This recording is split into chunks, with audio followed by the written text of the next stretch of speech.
Yeah, just a quick review of the FENGJIDA carpal tunnel wrist brace.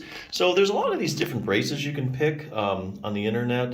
So I'm just going to name a few features I really like about this particular one. Give you something to think about. Number one is it's breathable. So that's really important because you can have a brace that does exactly what it's supposed to do. Gives firm support, very comfortable. But if it's not breathable and your hands start to sweat, you get sweaty, then the fabric starts to absorb the sweat, then it starts to stink, then you got to wash it. Better just to start out with something that's a very breathable fabric, as breathable as you can get.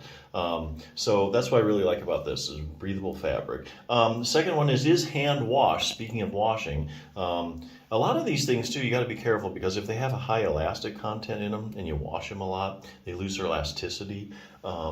So anyway, just keep that in mind. This one's for hand wash only, as far as I'm aware of. The other thing I like, it's got a really soft lining on the inside, so it's really comfortable.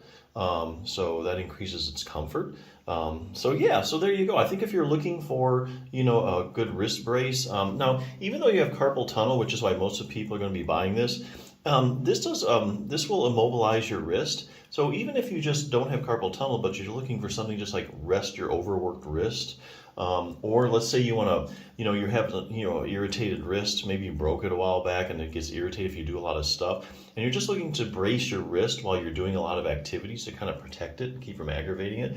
I think this brace will suit all those purposes. So this is kind of external stabilization. And just gives it a good rest and protects it. So yeah, if you're looking for a good brace to do any of that, I think this is a good one. Now, if you are having wrist problems, there are other things you can do besides just put on a brace. The Sore Wrist Solution is a book. I want to show you a couple things you can do. Not too many wrist books out there. I haven't really heard of too many. This is one that's a really good one. It's in layman's terms. It's not real medical, but yet it goes into a lot of detail. It's just kind of anatomy stuff. Okay, so first thing, increasing wrist circulation. So if you have an overworked wrist, you'll also want to get more circulation to it because that helps it relax, helps it heal if you used it a lot, and just plain heat feels good. Now, we all know increased circulation, okay, put a hot pack on it. That's really nothing groundbreaking. It kind of shows you how to make a hot pack out of a sock and some rice, which is kind of cool.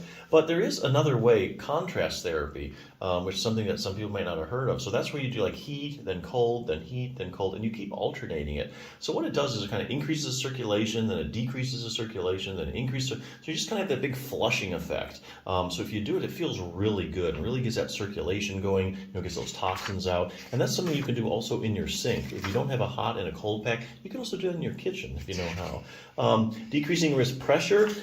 That's the whole problem when you have carpal tunnel. You have elevated pressure in the carpal tunnel, and that puts pressure on your median nerve, which causes all the problems in your hand. So even if you overwork your hand a lot, you can drive up the pressure in there and just, make your wrist really sore. So there's actually a simple technique you can do. Takes you a minute to do. And if I remember correctly, just doing that for 1 minute will decrease carpal tunnel pressure, according to this study, for up to 15 minutes. Now, the researchers didn't measure the anything beyond 15 minutes, the carpal tunnel pressure, but to think that you can just do something for a minute and decrease the pressure, that's going to give your wrist time to rest and relax.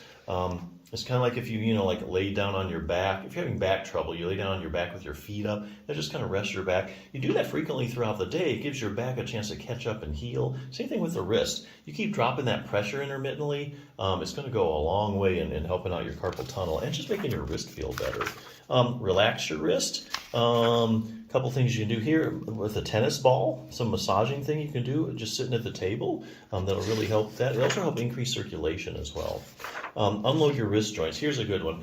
So if you have wrist arthritis or you have a tight wrist, this shows you a simple distraction technique. Now, distraction is where you're pulling the bones apart a matter of millimeters. Think of it kind of like if you have an inversion table, those kind of tables where you hang upside down. Basically, that unloads your spine, and joints, especially arthritic joints, just love distraction because it takes all the pressure off of them. It gives them time to rest and recover. It's like a vacation for them. So there's a simple technique you can do in sitting to distract your wrist joint. That will help loosen your wrist, as well as, loosen up, make it more flexible, give those joints time to rest. If you have arthritis, it'll make your wrist feel really good. So there's a lot you can do for a wrist besides just a brace. But hey, if you're looking for a brace just to immobilize it for whatever reason, whether it's carpal tunnel or just because you want to rest your wrist, I think this is a good one. So check it out.